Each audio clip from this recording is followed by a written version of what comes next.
여러분들 교회 오래 다녔는데 또 하나님도 만났는데 잘 안 변하고 오랫동안 그냥 같은 모습으로 계시는 분들도 솔직히 많이 보신 적 있으시죠? 저도 그런 사람 중에 한 명이었고요. 오랫동안 교회는 다녔는데 또 성경 지식도 많은데 배운 것도 많고 경험도 많은데 특별히 이 사람이 예수님께 변하는지는 잘 모르겠는 그런 사람 중에 한 명이 저였던 것 같습니다. 누구나 하나님을 만난 사람은 하나님을 처음 만났을 때 그 감격과 또 하나님한테 너무 감사하고 또 하나님을 너무 사랑하고 싶고 주님을 위해서 나도 이제 살고 싶다는 그런 생각을 누구나 다 하는 것 같아요. 그런데 그 사람이 하나님을 만나기 전까지 가지고 살던 생각들, 또 마음속에 있는 여러 가지 부패한 모습들, 또 하나님을 만나기 전까지 자기가 자기를 붙들 수 있었던 세상에서 살아남았던 방법들. 저는 항상 말씀드리지만 저는 되게 회피하는 사람이었습니다. 저의 하나님 만나기 전까지의 저의 세상을 대한 태도는 회피였어요. 그러니까 조금 두렵고 힘들면 적당히 하고 피하고 이런 성격을 가진 사람이니까 그 회피하던 성품이 제 마음에 남아있으니까 내 삶의 습관에 남아있으니까 하나님이 좋은 걸 알고 하나님의 방법으로 가고 싶어도 자꾸 회피할 수 있는 상황이 되면 되도록이면 회피하고 싶어지고 이런 삶을 살았던 것 같습니다. 여러분들도 아마 여러분 각자에게 있는 성품들이 있을 거예요. 하나님 만나기 전에 여러분들이 이 세상에서 살아남기 위해서 가지셨던 성품들. 이런 것들이 있으니까 하나님을 만나고 난 뒤에도 신앙생활을 이렇게 좀 똑바로 잘 하고 싶어도 자꾸 걸리고 자꾸 넘어지고.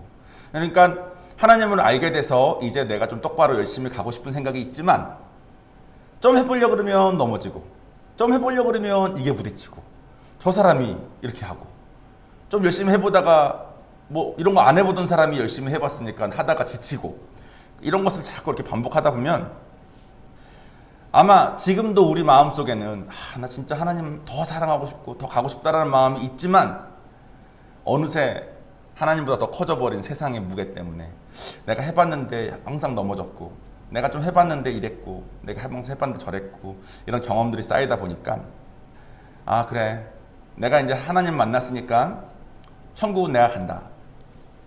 이 세상에서 힘들고 어렵지만 하나님 붙들고 내가 살다가 천국 가야지. 예수님 빨리 오세요. 하는 어느 정도 선에서 머물게 되는 것 같아요. 제가 그랬거든요. 그래서 빨리 예수님 오셨으면 좋겠다는 생각을 붙들고 살게 되는 순간부터는 더 이상 변하지 않더라고요. 변할 필요도 없었습니다. 나름 해봤는데 안 됐으니까. 성경 말씀 중에 이런 말씀은 내가 이미 순종을 잘해서 나에게 참 많은 변화를 줬지만 저런 말씀은 나 같은 신앙으로는 어차피 할 수 없는 말씀들이니까 저에게 있어서 성경을 있는 그대로 받아들이기보다는 제가 알아서 구분해서 이런 말씀은 할 수 없는 거, 이런 말씀은 요즘 세상을 살아가는 남자로서는 지키기 어려운 거, 이런 식으로 제가 많이 배제를 했던 것 같아요. 그리고 저뿐만 아니라 그런 식의 신앙생활 하시는 분들이 상당히 많습니다. 여러분들도 그런 사람 중에 한 분이 아닌지 한번 생각을 한번 해보세요. 물론 잘하고 계신 분들도 계시지만 저와 비슷한 그런 제가 방금 드린 말씀에 공감이 되신 분들은 오늘 설교를 한번 잘 들어보셨으면 좋겠습니다. 자, 그러면 우리가 입장을 하나님의 입장으로 한번 바꿔봅시다. 하나님 입장에서 잃어버렸던 자녀를 몇십 년 만에 찾았어요. 그죠? 성령을 저는 20살 때 만났으니까 20살 20년 동안 잃었던 자녀를 만났어요. 그러면 이 자녀가 잘 되기를 하나님께서 바라시겠죠? 그죠? 어머님은 만나셨다고 몇 번이나 고백하시는 걸 제가 들었으니까. 어머님은 하나님 만나기 전까지 70 몇 년을 사시다가, 그죠? 하나님을 이제 만나셨어요. 그럼 하나님께서 어머님 보시면 얼마나 기쁘시겠어요. 그죠? 그리고 하나님께서 이제는 나를 만났으니 이제는 내 안에서 행복하게 잘 살았으면 좋겠는 마음이 하나님이 얼마나 있으시겠어요.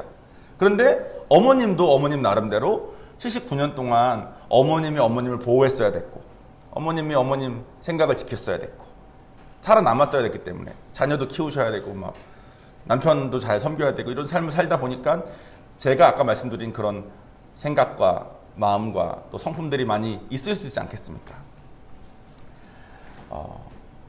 그런데 하나님께서 우리가 어떻게 하면 우리가 가지고 있는 마음들, 생각들, 이런 성품들로부터 이걸 이겨내고 하나님의 길로 갈 수 있는 방법을 하나님께서 그 답을 아실까요? 모르실까요? 하나님은 아시겠죠. 하나님은 전지전능하시니까 저는 나름 해봤는데 진짜 마음을 가지고 해봤는데도 잘 안 됐지만 하나님은 제가 어떻게 하면 하나님의 길로 갈 수 있을지 하나님은 답을 아시겠죠. 그리고 아마 하나님은 우리를 너무 사랑하시니까 우리 각자 개인에게 어떻게 하면 되는지를 너무나도 알려주고 싶으실 겁니다. 만약에 지금 하나님이 내 앞에 딱 오셨다. 그러면 제가 말씀드린 그런 고민을 하고 있는 저에게 무슨 말씀을 하실까? 이것에 대해서 오늘 얘기할 거예요. 왜냐하면 그 대답이 성경에 나와 있거든요. 이것을 알려면 먼저 베드로라는 사람에 대해서 조금 알아봐야 됩니다. 베드로 그러면 이제 약간 예수님의 오른팔 같은 그런 느낌이 강한 사람이지 않습니까? 어저께 우리 주말 수양회 때문에 패션 오브 더 크라이스트라는 영화를 같이 봤는데 거기서도 베드로는 막 예수님이 잡혀가시자마자 막 칼 들고 막 나서고 막 그 병정들 앞에서 막 난리치고 막 이만큼 막 열정적인 그런 믿음의 사람이었던 것 같아요. 특히나 저는 회피하는 사람이니까 저는 뭐 무서운 사람을 만났을 때 칼을 들고 덤빌 용기가 전혀 없는 것 같습니다. 어떻게 하면 최대한 덜 당하고 내가 도망갈 수 있을까 이런 생각이나 하는 사람인 것 같아요. 그러니까 그런 저 같은 사람에게 있어서 베드로를 생각하면 정말 믿음의 용사 같고, 베드로는 제가 지금 신앙생활을 하면서 겪고 있는 이런 문제점들, 조금 해봤는데 안 된다, 해봤는데 나가 또 넘어지네, 아유 하나님을 원하는 마음은 있는데 잘 안 되네, 이런 종류의 딜레마에 안 빠졌을 것 같은 생각이 드는데 실제로 그렇지 않습니다. 베드로도 하나님 앞에서 많이 넘어지고 많이 했던 사람이에요. 복음서에 보면 예수님께서 베드로를 만나주시는 장면이 3번이 나옵니다. 제가 예전에 설교를 했던 것 같은데 3번에 만나주신 장면이 나온다는 말은 무슨 말이냐면, 처음에 불렀다가 와보고 떠나고, 또 떠난 걔를 예수님께서 또 불러가지고 야 이제 나랑 같이 가자. 그래서 그래 내가 갈게요. 갔다가 또 이거 못해 먹겠다고 나가고, 이거를 2번 했다는 거예요. 그러니까 3번 부른 거죠. 그렇게 하고 예수님이 돌아가실 때쯤 됐을 때는 베드로가 이제 그 예수님에 대한 마음이 커져가지고 예수님이 어딜 가시건 제가 따라갈 수 있을 것 같습니다라고 했는데, 그때 예수님께서 이런 말씀 하시죠. 너가 내일 닭이 울기 전까지 나를 3번 부인할 거야. 근데 실제로 그날 밤에 예수님이 잡혀가시고, 예수님이 잡혀가시는 장면에서 주변의 사람들이 베드로 너 예수님하고 같이 다니는 사람 아니야? 이렇게 막 물어봤을 때 베드로가 3번을 부인을 합니다. 부인을 했을 때 베드로의 마음은 아마 저희의 마음과 비슷했을 것 같아요. 제가 아까 말씀드린 하나님을 내가 정말 원하긴 하는데 내가 가지고 있는 성품과 내가 가지고 있는 생각과 내가 가지고 있는 마음들 때문에 뭐 좀 위협이 닥치면 부인하고, 그래도 넘어지고, 그러면 자꾸 그런 게 반복되다 보면은 이거 뭐 그냥 천국은 가니까 그냥 적절하게 살다가 가야 되겠다라는 생각을 아마 베드로도 했을 것 같아요.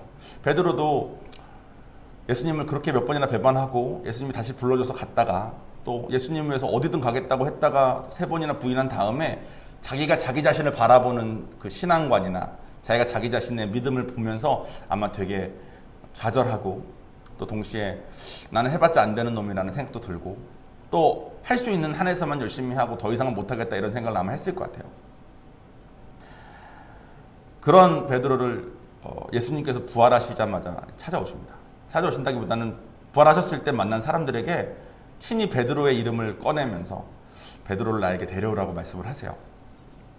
자, 그래서 예수님께서 베드로를 만나주십니다. 자, 제가 아까 말씀드린 거랑 같은 그런 상황이 끝나자마자 이제 예수님 만난 거예요.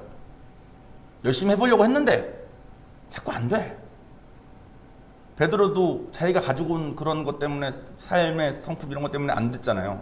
안 돼서 나는 못하나 보다. 해봤는데 안 되네. 뭐 다음에만 또 안 되겠지. 이런 마음으로 있는 베드로를 예수님이 만났어. 그럼 예수님이 베드로한테 뭐라고 하셨을 것 같아요? 한번 이렇게 추측을 해보면 요즘 우리가 흔히 서로 하는 신앙적인 얘기로는 아마 이렇게 할 수 있습니다. 만약에 저희들끼리 아마 하는 얘기라면 예수님이 아마 베드로한테 이렇게 말씀하셨을 것 같아요. 그냥 계속 열심히 해봐봐. 하다 보면 주님이 도와주셔서 돼. 예수님이 이렇게 말씀하셨을까요? 왠지 아닌 것 같죠. 또 예수님께서 내가 강권적으로 너에게 은혜를 부을 테니 너에게 힘이 생길 거야. 그러셨을까요? 그것도 왠지 아닌 것 같아요. 그죠? 근데 이 두 가지가 우리가 흔히 서로 얘기하는 그 조언들입니다. 더 기도해봐봐. 하나님께서 힘 주실 때까지. 혹은 계속 열심히 하다 보면 어떻게 이제 하나님께서 도와주셔도 될 거야. 하는데 예수님께서 베드로에게 하신 말씀은 그런 말씀이 아니었습니다. 예수님께서 해주신 말씀이 오늘 본문에 나와 있는데 본문은 주보에 있습니다. 그리고 그 본문을 읽으실 때 지금 우리한테 예수님이 계신다면 하실 말씀으로 생각하고 한번 보세요. 본문은 요한복음 21장 15절에서 17절의 말씀입니다. 그들이 조반 먹은 후에 예수께서 시몬 베드로에게 이르시되 요한의 아들 시몬아 내가 이 사람들보다 나를 더 사랑하느냐 하시니 이르되 주님 그러하나이다. 내가 주님을 사랑하는 줄 주님께서 아시나이다. 이르시되 내 어린 양을 먹이라 하시고 또 두 번째 이르시되 요한의 아들 시몬아 내가 나를 사랑하느냐 하시니 이르되 주님 그러하나이다. 내가 주님을 사랑하는 줄 주님께서 아시나이다. 이르시되 내 양을 치라 하시고 세 번째 이르시되 요한의 아들 시몬아 내가 나를 사랑하느냐 하시니 주께서 세 번째 내가 나를 사랑하느냐 하심으로 베드로가 근심하여 이르되 주님 모든 것을 아시오매 내가 주님을 사랑하는 줄을 주님께서 아시나이다. 예수께서 이르시되 내 양을 먹이라. 아멘. 여러분 되게 친숙하신 말씀일 겁니다. 예수님이 만약에 우리 앞에 오셨다면 저희한테 물으신다는 거예요. 정원아, 네가 해보려고 열심히 했는데 자꾸 안 되지. 근데 너 정말 나 사랑하는 거지? 예, 예수님 정말 예수님 사랑해요. 사랑은 하는데 내가 가지고 있는 생각과 내가 가지고 있는 뭐 성품들 이런 것 때문에 자꾸 넘어지고 좀 하다 보면 시험 들고 좀 하다 보면 번아웃돼서 못하겠고 자꾸 그래요. 그때 예수님께서 내 양을 먹이라는 거예요. 내 양을 치라는 거야. 그러니까 우리 이해랑 참 다릅니다. 그죠? 저희가 지금까지 얘기해온 거의 결론으로 지난주까지 저희가 말한 게 샌드위치 효과였는데 제자 삼는 게 참 어렵습니다. 누군가에게서 뭘 배우고 열심히 가는 건 할만한데 누군가를 섬기는 건 참 어려워요. 그건 좀 안 하고 싶어. 저는 제자 삼다가 뭐 세상 말로 피를 많이 본 사람인 것 같아요.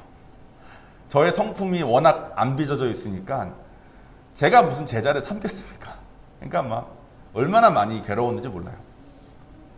그래서 저는 이 말씀을 준비하면서도 그냥 이런 생각했어요. 너가 날 사랑하는데도 그렇게 자꾸 넘어지냐? 그럼 너 미안한 줄 알아야지. 나한테 좀 미안하면 이거 해서라도 나한테 갚어. 이런 뜻이었을까?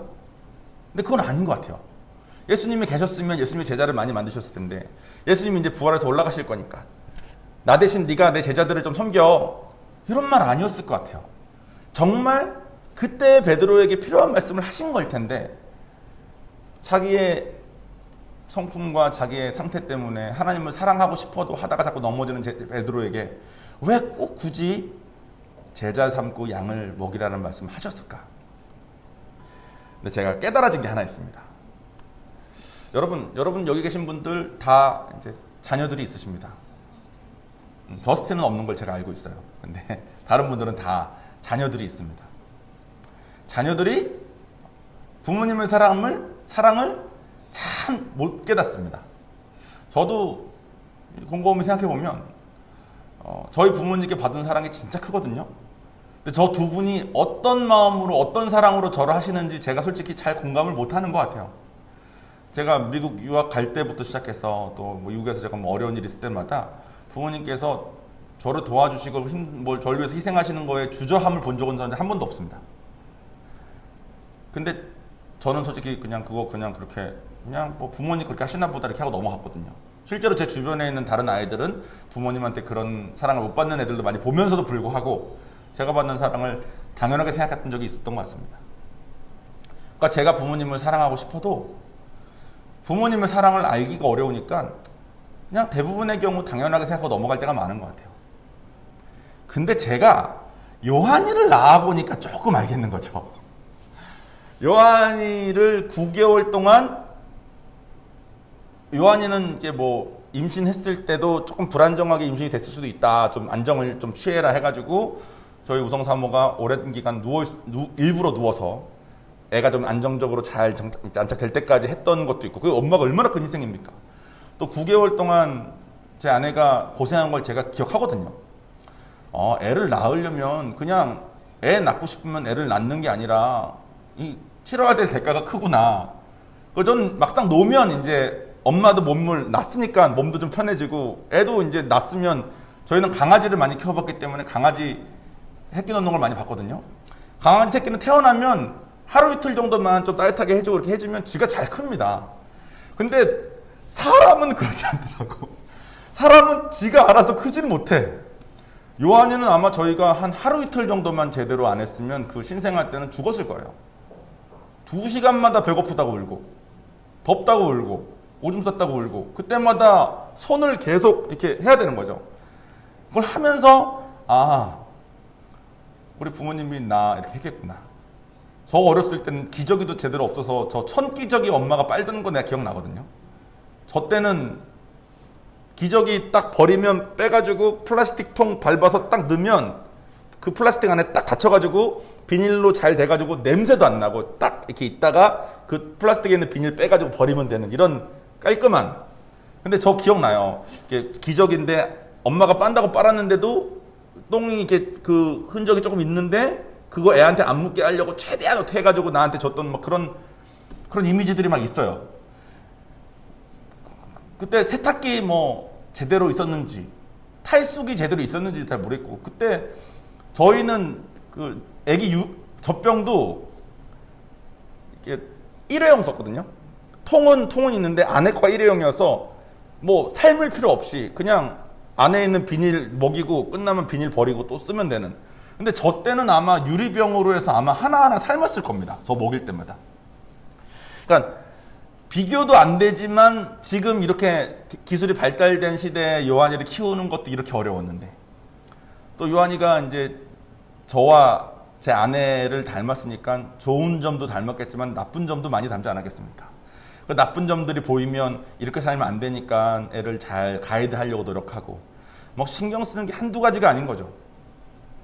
제가 제 자식을 낳아보니까 비로소 조금 우리 부모님이 나에게 주신 사랑이 어떤 건지를 조금 공감하게 되는 것처럼 하나님이신 예수님께서 베드로에게 주신 거는 너가 날 진짜 사랑하냐? 그러면 너가 양을 섬기는 걸 통해서 내가 널 향한 마음이 어떤 건지를 조금 공감하고 이해하고 너가 날 사랑할 수 있게 너가 너를 빚어봐봐. 이 말씀을 하신 것 같아요.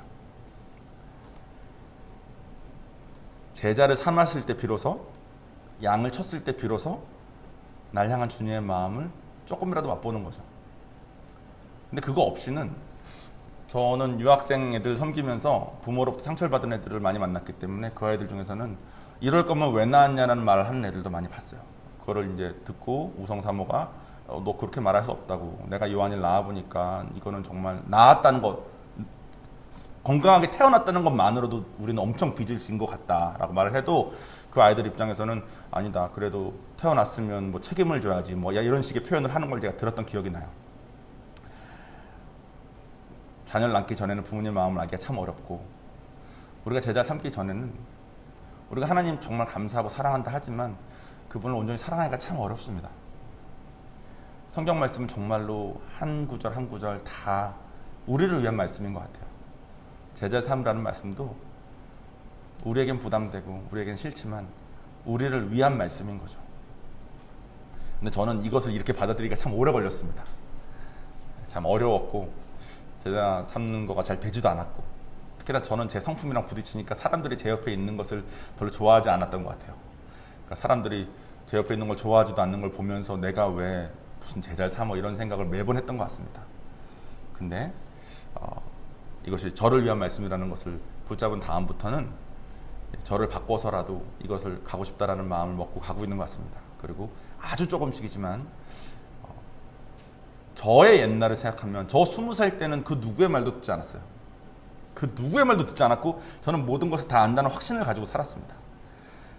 이런 저를 키우시기도 부모님이 쉽지 않았을 거고 이런 저를 주님께서 인도하시기도 쉽지 않았을 거예요. 무슨 말을 해도 듣지 않으니까.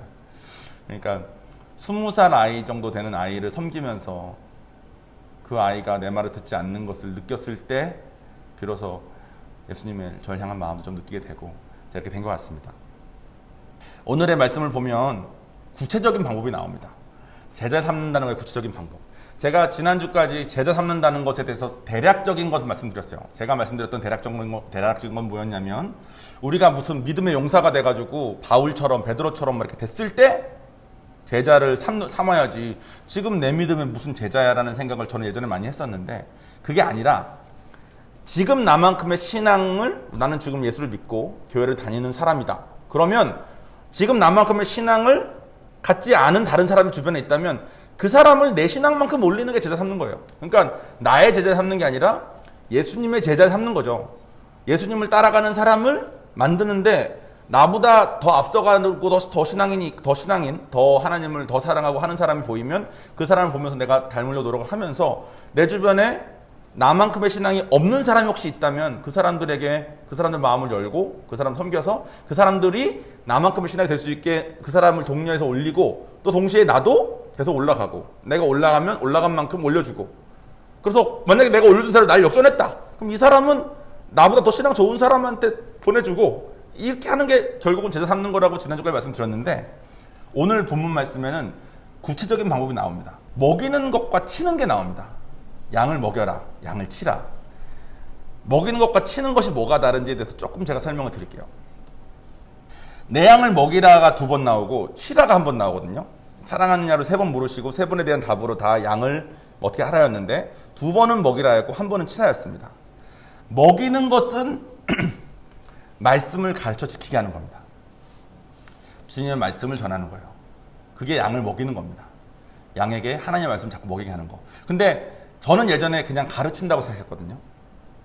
말씀을 내가 배웠으니까 이것을 가르치는 거. 근데 가르치는 게 아니라 가르쳐서 지키게 하는 거예요. 근데 제가 그랬죠. 저의 삶을 보고 저의 신앙만큼 누군가를 올려주는 거라고. 즉, 제가 먼저 주님 말씀에 따라서 내 삶을 살면서 말씀에 따라 살고 있는 이 삶만큼을 안 하고 있는 누군가를 독려해서 도와주는 거가 제가 제자 삼는 거라고 그랬잖아요. 근데 저는 예전에 어떻게 생각했냐면, 교회를 왜 가는지, 말씀에 쓰여져 있는지 안 쓰여져 있는지 신경 쓰지 않았어요. 그냥 교회 갔어. 교회 가려니까. 남들에게 독려할 때도 그냥 교회 가자 그랬어요. 성경 말씀을 왜 교회 가야 되는지 찾아볼 마음도 없었어요. 그러니까 제가 말씀에 근거해서 나의 삶을 살기보다는 그냥 교회 다니는 사람들이 다 이렇게 사니까 저도 살았어요. 그러니까 제 생각에 사람들이 하는 것 중에 따라할 만한 건 따라하되, 여기까지는 아니다 싶은 거는 안 하는 거죠. 왜냐하면 저는 말씀에 근거해서 내가 뭘 한 거가 아니었기 때문에. 근데 말씀에 근거해서 삶을 사는 거가 먼저 나에게 돼야 되고, 그것을 전해야 됩니다. 그러니까 믿는 자에게는 자녀가 되는 권세를 주셨다. 이게 말씀에 쓰여져 있으니까 예수를 믿자고 권할 수 있는 거예요. 그럼 자녀가 될 수 있으니까. 근데 말씀에 근거하지 않고 그냥 예수 믿으라고 자꾸 그러면 사람들이 왜 굳이 믿어야 되냐 이렇게 하면, 말씀에 근거하지 않은 나의 생각을 자꾸 가르치게 되더라고요. 야, 그래도 예수 믿어야지 좋지. 그냥 뭐 이런 식으로. 그러니까 반드시 말씀에 근거해서. 예배도 하나님은 신령과 진정으로 예배하는 자를 찾으신다니까, 우리가 그 찾는 자가 되기 위해서 예배를 드리자. 이게 우리의 근거여야 돼요. 예배에 대한 근거는 더 많이 있습니다만, 이렇게 여러분들이 말씀 구절에 근거해서 여러분의 신앙생활을 하나하나 하시고, 여러분들이 도와주고 싶은 그 분들에게 말씀에 근거해서 가르치는 것이 양을 먹이는 겁니다. 양을 치는 건 뭐냐면 그 사람의 삶을 같이 돌보아주는 거예요. 예전에 저는 이런 거 많이 했어요. 제가 초창기 때 제가 제자 삼기 시작했을 때 가장 제가 실수했던 게 뭐였냐면, 저는 솔직히 공부를 뭐 엄청 열심히 한 사람은 아닌데, 제가 공부를 그래도 조금이라도 했다면 공부를 한 저의 근본적인 이유는 고생하고 싶지 않아서였습니다. 공부를 너무 안 하면 고생을 너무 하겠더라고. 그러니까 고생을 하지 않는 선까지는 공부를 하지 않으면 내 삶이 너무 힘들어지니까, 이거 최소한 이만큼 공부는 해야 된다. 최소한 여기는 들어가야 되고. 이게 항상 있었던 것 같아요. 그러니까 저는 그 생각으로 공부를 했으니까 엄청 공부를 잘한 적은 한 번도 없습니다만, 단 한 번도 공부를 아예 하지 않았기 때문에 정말 어려움은 안 겪어봤던 것 같아요. 뭐 고등학교 졸업한 다음에 당장 뭐 어떻게 할 수 없는 게 없어서 일단 뭐라도 해야 되는 이런 것까지는 저는 안 간 거죠. 근데 제가 누군가를 섬기다 보니까 저는 피했던 그런 상황 속에 있는 형제들을 제가 많이 만났습니다. 근데 저는 그 상황에 들어가기 싫어서 공부를 했던 사람이니까 그 형제의 그 상황에 들어가 있는 모습을 제가 멀리서 그냥 바라보면서 야, 공부를 좀 하면 이렇게 되니까 공부해보자 이러고만 자꾸 앉아있더라고. 난 그 고생하기 싫어서 공부했으니까 그 형제가 가지고 있는 그 고생을 내가 하기 싫은 거예요. 근데 예수님께서 우리에게 오셨던 방법은 하나님으로서 저 위에 계시면서 우리한테 얘들아 이렇게만 하면 되는데 이렇게 좀 해봐봐 저렇게 좀 해봐봐 하시지 않고 친히 우리의 모습으로 우리까지 내려오셔서 우리가 겪는 고통 같이 겪으시면서 전하시지 않았습니까? 양을 칠 때도 양이 절벽에서 떨어지기 직전에 막 간당간당 붙어 있으면 목자가 위에서 양한테 야 여기 밟고 올라오면 되라고 하지 않고 내려가가지고 양을 안고 다시 올라오지 않습니까? 양을 친다는 거는 그런 개념이랍니다. 우리가 그 사람 위치로 내려가서 그 사람이 겪는 고통을 같이 겪고 아픔을 같이 겪고 그 사람이 묻고 있는 진흙을 같이 내 몸에 묻혀가면서 그 사람을 공감해 주는 양을 치는 거랍니다. 어쩌다가 오늘 말씀 전할 때 그 미국에서 저의 그 진흙을 같이 묻혀주신 집사님이 와 계신데 미국에서 저 같이 섬겨 주셨던 집사님이시거든요. 아마 두 분은 잘 아실 겁니다. 한 집사님 제가 소개해드리지 않았습니까? 그분 와이프십니다. 미국의 얼바인에 계시는 기억나시죠? 한 집사님. 네, 그분 와이프신데 한 집사님 저 두 분이 대학 졸업시키고 직장 잡게 하고 결혼시키고 결혼한 다음에 와이프 힘들어가지고 이혼당할 뻔했을 막 그런 마음일 때 이혼까지는 아니겠지만 와이프가 힘들 때 뒤에서 또 같이 조언해 주시고 해가지고 지금의 선교사까지 파송까지 시키신 그 리더분들이세요. 근데 지금 생각해보면 저를 잘 치신 것 같습니다. 양을 치라 할 때 그 치는 걸 잘해 주신 것 같아. 저분들은 솔직히 저보다 공부를 훨씬 많이 하신 분들이니까 제가 알기로는 국내에서 국외로 인력이 수출된 1호로 신문에 나신 분이셨습니다. 한정희 집사님이. 그러니까 공부 많이 하신 분이죠. 근데 저는 그만큼 공부하는 사람이 아니니까 제가 겪고 있는 그런 어려움들이나 제가 가지고 있는 이민법 관련한 그런 문제들을 저분들은 잘 알아보고 안 겪으셨던 분들인데 저와 함께 변호사 같이 알아봐주고 하고 제가 했던 걸 다 같이 하셨던 것 같아요. 그리고 할 때마다 성경적으로 세상에선 다 사람들이 이렇게 하지만 성경에선 이렇게 쓰여져 있으니 이렇게 하는 것이 옳다고 잘 먹여주셨던 것 같습니다. 그것이 제자 삼는 거고 그것이 우리가 하나님을 향한 마음은 있는데 우리의 성품과 우리의 마음과 생각 때문에 하나님한테 가는 게 자꾸 가려다 좌절되고 하는 우리에게 예수님이 친히 우리 앞에 오셨다면 해주셨을 조언입니다. 제자를 삼아라. 양을 먹이고 양을 쳐라. 그게 너를 위한 거다. 네가 그래야 비로소 내 마음을 조금 알고 그래야 나와 더 사랑할 수 있다. 자, 마무리를 짓겠습니다. 베드로한테 예수님께서 부활하신 다음에 오시지 않으셨다면 베드로가 어떤 삶을 살았을지를 생각을 해보면 아마 요즘에 저희와 그렇게 다르지 않은 삶을 살았을 수도 있을 것 같아요. 나는 해봤는데 안 되는 사람, 난 예수님 부인한 사람, 나는 신앙 좋은 줄 알았는데 알고 보니까 아니네 하면서 아마 스스로에 대한 자화상도 망가진 채 신앙생활 열심히 해봤는데 안 되고 다른 사람들이 좀 열심히 해보려고 그러면 야야 나도 다 해봤어 근데 우리 안 돼, 우리 다 죄인이라서 안 돼, 우리가 흔히 하는 이런 말 하는 사람으로 됐을 것 같아요. 베드로도. 근데 베드로는 예수님께서 친히 오셔서 해주신 그 방법대로 하시는 걸 통해서 큰 신앙인으로 성장하고 예수님을 정말 사랑하는 사람으로 됐던 것 같습니다. 우리도 마찬가지입니다. 이 부서진 세상 속에 우리가 예수님을 더 사랑하고 우리에게 주어진 이 훈련법을 제대로 하지 않고 그냥 강권적으로 어떻게 해주시겠지, 자꾸 기도하다 보면 힘 주시겠지, 이런 마음으로 있는다면 우리의 성품에 따라서 내가 회피하건 내가 들이받건 나를 온전하게 완벽하게 하려고 노력하면서 하건 어쨌든 나의 문제는 내가 해결해야 되는 사람으로 남은 삶을 살아야 될 겁니다. 성경책에는 분명 멍에 들고 하나님께로 오라는데 못 가는 거죠. 가보려고 해도 자꾸 걸리니까.